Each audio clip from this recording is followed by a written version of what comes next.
বিসমিল্লাহির রহমানির রহিম। আজকে 18 তারিখ বৃহস্পতিবার জাতীয় প্রেস ক্লাবের প্রাঙ্গণে আমরা অত্যন্ত ভারাক্রান্ত দুঃখ মন নিয়ে আপনাদের সামনে হাজির হতে বাধ্য হয়েছি। প্রিয় দেশবাসী, সাংবাদিক ভাই বোনেরা এবং আমাদের রাষ্ট্র পরিচালনার সাথে সংশ্লিষ্ট যারা আছেন সবার সদয় দৃষ্টি আকর্ষণ করে বলছি, আজকে আমরা জাতীয় প্রেস ক্লাবের সামনে 41তম দিন, রাত দিন 24 ঘন্টা আমরা অবস্থান করছি। অবস্থান কর্মসূচির মাধ্যমে দুটি দাবি আদায়ের জন্য। আপনারা ইতিমধ্যে সবাই জানেন এই দুইটা দাবিটা কি।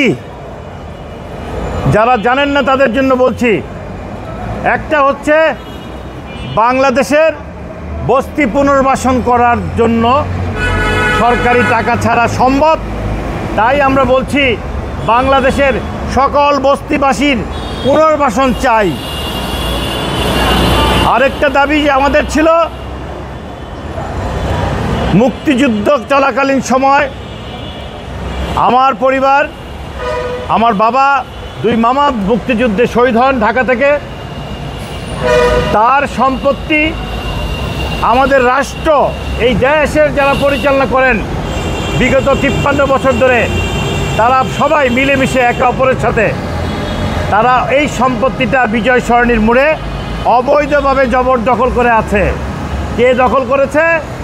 রাষ্ট্র, আমাদের দেশ যারা চালান তারা। এই অভিযোগ আজ থেকে 53 বছর আগের থেকেই শুরু হয়েছে। অভিযোগ শেষ হয় না, সমাধান হয় না। আমরা আদালত থেকে শুরু করে সর্বোচ্চ আদালত পর্যন্ত আমাদেরকে এটার জন্য লড়াই করতে হচ্ছে। লড়াই আদালতের শেষ হয়েছে। প্রত্যেকটা আদালত বলেছে এটা অন্যায় করেছে সরকার, প্রত্যেকটা আদালত বলেছে এটা অবৈধ করেছে সরকার। সমাধান আদালত দিয়ে দিয়েছে, শহীদ পরিবারকে 2 মাসের মধ্যে ক্ষতিপূরণ দিতে হবে।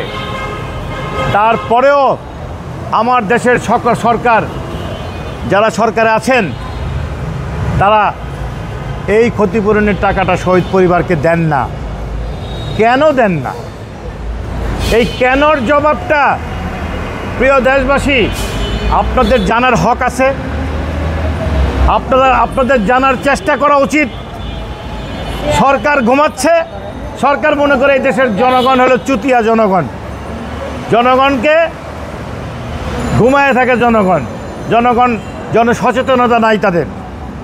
আমি সরকারকে স্মরণ করায় দিতে চাই, আপনারা যারা 53 বছর যাবৎ সরকারের ক্ষমতায় আছেন, কেউ দোয়া তুলসী পাতা ছিলেন না।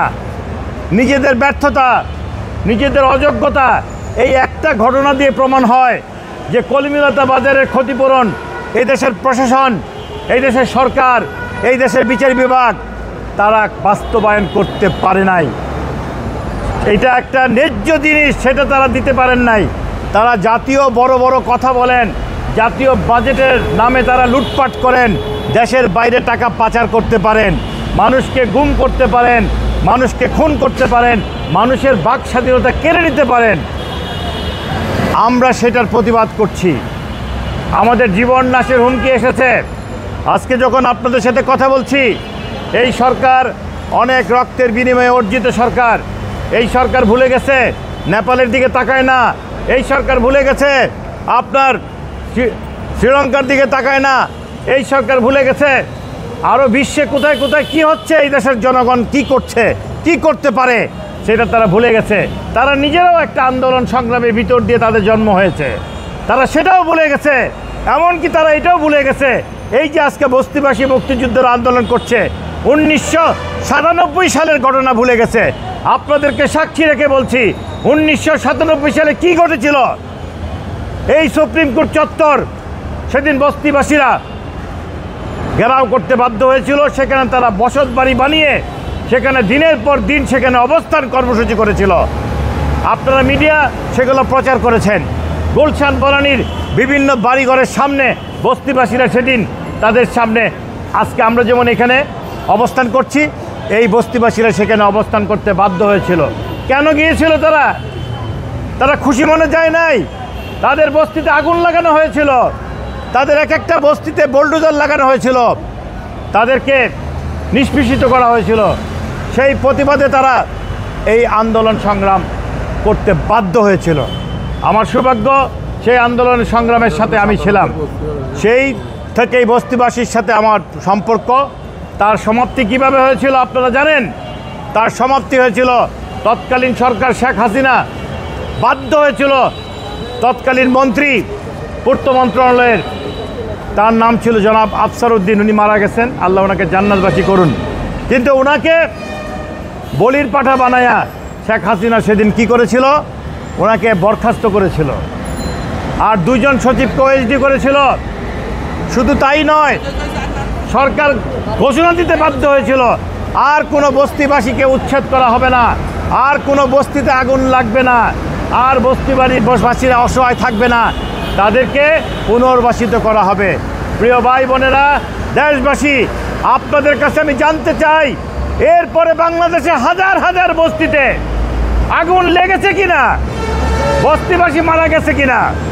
বস্তিবাসীদেরকে যখন তখন খুশি, যেখানে খুশি সেখানে উচ্ছেদ করা হচ্ছে, কিন্তু তাদেরকে পুনর্বাসন করা হয়নি।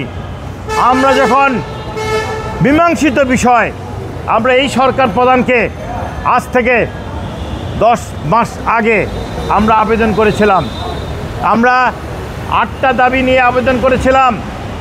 এর মধ্যে 2টা দাবি কিন্তু এখনও আমরা আবেদনের মধ্যে, আন্দোলনের মধ্যে নিয়ে আসছি। বাকি 6টা দাবি এই দেশের ছাত্র জনতা, এই দেশের রাজনৈতিক নেতৃত্ব এবং অন্যান্য বুদ্ধিজীবীরা সবাই মিলে বাকি 6টা দাবি এখনও করতেছে তারা। এই যে যত আন্দোলন দেখেন, যত কথা বলে, এই কথা সব বলতেছে আমাদের ওই 6 দফা দাবিতে আছে। ওই 6 দফা দাবি, 8 দফার মধ্যে 6 দফা। প্রথম বক্তা কে ছিল, প্রথম দাবি কে করেছিল? সেই দাবি কিন্তু এই শহীদ পরিবারের পক্ষ থেকে করা হয়েছিল। আপনারা সেই দাবির পরিপ্রেক্ষিতে আজকের প্রধান উপদেষ্টা একটা চিঠির মাধ্যমে তারা 4টা মন্ত্রণালয়কে বলেছিলেন যে এই 8টা দাবির ব্যাপারে আপনারা যথাবিধ ব্যবস্থা নেবেন, তাকে জানাবেন। আমাদের দুর্ভাগ্য, এই 8টা দাবি এখন পর্যন্ত আজকের সরকার বাস্তবায়ন করতে পারেন নাই। শুধু মুখের কথা, মুখের মিষ্টি মিষ্টি কথা, আর আপনার মানুষকে এক ধরনের অতীত সরকারের মতো প্রতারণা করতেছেন। আমি বলছি, এই সরকার প্রতারণা করতেছেন। অতীতের সরকারগুলো যেভাবে প্রতারণা করেছেন, এই সরকারও একই লাইনে একইভাবে প্রতারণা করছেন। আমাদের 8 দফা দাবি কিন্তু বাজারে আছে। 2 দফা নিয়ে আমরা অনেক কথা বলছি, আর বাকি 6 দফা নিয়ে বাংলাদেশের প্রত্যেকটা রাজনৈতিক দল কথা বলছে, প্রত্যেকটা সমাজসেবীরা এবং দেশপ্রেমিক মানুষরা কথা বলছে। তাহলে আমাদের দাবি হলো, সেদিনের সেই 8 দফা দাবি যদি সরকার বাস্তবায়ন করার জন্য ব্যবস্থা নিতেন, আজকে যে সরকারের দুরবস্থা, এই কথাও বলা ছিল সেই 8 দফাতে। এই দুরবস্থায় তারা পড়বে, তারা কিন্তু ঠিকই আজকে দুরবস্থায় পড়ছে। তারা রাগ দেখায় কাকে? দুর্বলের উপরে রাগ দেখায় এই সরকার। এই সরকার সবলের উপরে রাগ দেখায় না। আর্মির জেনারেলরা দুর্নীতিবাজ, স্বৈরাচার সরকারের সাথে যারা দোষর ছিল, তাদেরকে হেফাজত করে তাদেরকে দেশ থেকে পালাবার ব্যবস্থা করে দিয়েছে। তার কোনো বিচার, তার কোনো কাহিনী আমরা জানি না, আমাদেরকে জানানো হয় না সরকার কি করছে তাদের, সেটা আমরা জানতে পারি না। কিন্তু আমাদের মতো এরকম 41 দিনের শান্তিপ্রিয় আন্দোলন আমরা করছি, সেই আন্দোলনে সরকার কি করছে? সরকার সেই আন্দোলনকে ভণ্ডুল করার জন্য প্রথমে একটা বি টিম তৈরি করেছে। সেই বি টিম তৈরি করে আপনারা লক্ষ্য করেছেন, কয়েকদিন আগে একটা মিছিল করে এই প্রেস ক্লাবে সামনে এসে আমাদের এই দাবির বিরুদ্ধে তারা মিথ্যাচার বলছে। আমি নাকি ভূমিদস্যু, আমি নাকি বাসানটেক প্রজেক্টের আপনার জোর করে এখানে বিল্ডিং বানাচ্ছি। প্রিয় ভাই, বাসানটেক প্রকল্পে সরকারের 1 টাকা নগদ বিনিয়োগ নাই। কি বলছি? বাসানটেক প্রকল্পে, বস্তি পুনর্বাসন প্রকল্প হলো বাসানটেক প্রকল্প। এখানে বাংলাদেশ সরকারের নট এ সিঙ্গেল পয়সা এখানে ইনভেস্টমেন্ট নাই। এখানে কোনো ব্যাংকের 1টি টাকাও ইনভেস্টমেন্ট নাই। তাহলে প্রশ্ন জাগে সরকার তার বি টিম দিয়ে এখানে তারা কি করলেন? জনদাবির কাছে ব্যর্থ হয়েছেন। এটা কে করতেছে সরকারের মধ্যে? ভূমি মন্ত্রণালয় করতেছে। কেন করে তারা 10 সাল থেকে আমার বিনিয়োগকৃত এই প্রকল্পের লুটপাট বলতে যা বলে, আমার ঘর থেকে আমি ওখানে পরিবার নিয়ে থাকতাম বস্তিতে, থেকে এই বাড়িঘর বিল্ডিং বাসানটেক বানিয়েছি। তারা আমার ঘর থেকে নগদ টাকা, স্বর্ণালঙ্কার থেকে শুরু করে সমস্ত সম্পদ, গরু বাছুর মুরগি বেড়া থেকে শুরু করে পর্যায়ক্রমে লুটপাট করাইছে ভূমি মন্ত্রণালয়। ভূমি মন্ত্রণালয় সেখানে তাদের এজেন্ট নিয়োগ করেছে, সন্ত্রাসী নিয়োগ করেছে। আমার সিগনেচার জাল করে তারা আমার নির্মাণকৃত ফ্ল্যাটে ব্যাকডোর দিয়ে তারা লক্ষ লক্ষ কোটি কোটি টাকা নিয়ে তারা কিন্তু সেখানে ওই অন্য মানুষকে এখানে ফ্ল্যাটে উঠাই দিছে। এটা তারা পরম্পরা চলছে, মানে এক সচিবের থেকে আরেক সচিব, এক উপদেষ্টা বা মন্ত্রীর থেকে আরেক মন্ত্রী, সবাই ভাগ বটরা করে খাচ্ছে। তারা আজকে 41 দিনে একটি শব্দ উচ্চারণ করে নাই আমাদের এই কর্মসূচি নিয়ে। তারা কোনোদিন তাদের পক্ষ থেকে পরিষ্কার কোনো ব্যাখ্যা দেয় নেই যে 7 সদস্যের যে কমিটি প্রধান উপদেষ্টার নির্দেশের কারণে তারা বানিয়ে লোক দেখানো আমাদেরকে ঘুম পাড়ানি গান দেখাচ্ছেন। 3 মাসের মধ্যে তারা রিপোর্ট দেওয়ার কথা, সেই রিপোর্ট আজকে 9 মাসেও তারা প্রকাশ করছে না। তারা কিসের রিপোর্ট প্রকাশ করবে? তারা নিজেরাই তো দুর্নীতিবাজ, তাদের বিরুদ্ধেই তো আমাদের অভিযোগ। আমি প্রধান উপদেষ্টাকে বারবার বলতেছি, মাননীয় প্রধান উপদেষ্টা, আপনি চোরকে কিভাবে বলেন যে তারা রিপোর্ট দিবে? আরে ভাই, আপনি দুদককে বলেন যে তারা ভূমি মন্ত্রণালয়ের বিরুদ্ধে আমাদের অভিযোগটা কেন আসলো, কেন একজন বিনিয়োগকারী, কেন একজন বাংলাদেশের নাগরিক, কেন এই বস্তিবাসীরা ভূমি মন্ত্রণালয়ের বিরুদ্ধে এইভাবে অভিযোগ করে? আপনাদের কি জানতে ইচ্ছা করে না? আপনারা কি রাষ্ট্রের কোনো দায়িত্ব নাই? তারা এখন দ্বিতীয় পরিকল্পনা শুরু করেছে। 10 সালে যেটা করেছিল, সন্ত্রাসী নিয়োগ করে আমাকে এক কাপড়ে আমার পরিবারকে প্রকল্প ছাড়া করেছিল। আজকে তারা আবার সন্ত্রাসী নিয়োগ করে আমাদের কর্মকাণ্ডে বিভ্রান্তি করার জন্য তারা কিন্তু বাজারে আওয়াজ তোলার চেষ্টা করছে। আমি আপনাদেরকে বলতেছি, আপনাদের মধ্যে সরকার বলেন কিংবা কোনো সন্ত্রাসী বলেন, আপনারা দয়া করে আমাদের সাথে আপনারা সরাসরি টেলিভিশন টক শোতে আসুন, সরাসরি টেলিভিশন টক শোতে আসুন। তাহলে কি হবে? আপনারা আপনাদের বক্তব্য রাখেন, আমরা আমাদের বক্তব্য রাখব। এখন প্রশ্ন হলো, আপনারা ভূমি মন্ত্রণালয়কে আমরা বলছি, আপনারা দয়া করে আপনারা এই সন্ত্রাসী কাজগুলো বন্ধ করেন। আরেকটা কথা বলছি, বাংলাদেশের পুলিশ এখন কি করছে? এই মুহূর্তে তারা পুলিশকে দিয়ে, আমরা 41 দিন যেভাবে আন্দোলন সংগ্রাম করেছি, মোটামুটি কোনো দুর্ঘটনা আমাদের ঘটে নাই।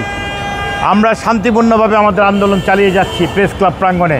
দুর্ভাগ্য কি জানেন? গত 3 দিন যাবৎ পুলিশ আমাদেরকে উস্কানি দিচ্ছে। পুলিশ আমাদেরকে আইসা, আমাদের এই অবস্থানে আইসা তারা আমাদেরকে যে কোনো মুহূর্তে উচ্ছেদ করবে, তারা সেইভাবে হুমকি দামকি দিচ্ছে, আমাদেরকে গ্রেপ্তার করার হুমকি দামকি দিচ্ছে। প্রিয় ভাই ও বন্ধুরা, আমরা 28 তারিখে হরতাল ডেকেছি। কেন ডেকেছি? 40 দিন পার হওয়ার পরে আমরা আর তাদের কাছ থেকে সমাধান পাচ্ছি না। বাধ্য হয়ে আমরা জনগণের দাবি পূরণ করার স্বার্থে সরকারকে বলতে চাই, আমাদের এই হরতাল কিন্তু আপনার এই যাবৎকালের সর্বশ্রেষ্ঠ হরতাল হবে। তবে শান্তিপূর্ণ হবে কিনা এই গ্যারান্টি আমি দেব না। আপনারা আপনাদের জায়গা থেকে পুরা শহর নিরাপত্তার ব্যবস্থা আপনারা, প্রশাসন আপনারা করবেন। আমরা শান্তিপূর্ণভাবে মিছিল করব, আমরা হরতালের পক্ষে ক্যাম্পিং করব। আমরা কিন্তু একটা শর্ত দিয়েছিলাম যে আমরা চাই যে আপনারা অনতিবিলম্বে আপনারা আমাদের দাবিটা মেনে নেন। আমাদের দাবি মানলে তো সরকারের কোনো ক্ষতি নাই। তবে এখন পুলিশের অত্যাচার থেকে আমার জনগণকে বাঁচাতে চাই, আপনারা আমাদের পাশে থাকবেন। পুলিশকে পরিষ্কার বলছি, কারো উস্কানিতে আপনারা জড়াবেন না। আপনারা 24কে বলে যাবেন না। 24 কিন্তু আমাদের স্পিরিট, 24-এর পুলিশ হতে যাবেন না। তাহলে আমরা কিন্তু 24-এর ছাত্র জনতা মানুষ হিসাবে, জনতা হিসাবে আপনারা সেম রেজাল্ট আপনারা কিন্তু পাবেন। অতএব যারা বুদ্ধিমান তারা বুঝে নেবেন। সরকারের সকল মহলকে বলবো, আপনারা বসুন, আপনারা এই বিষয়টা সমাধান করুন। আর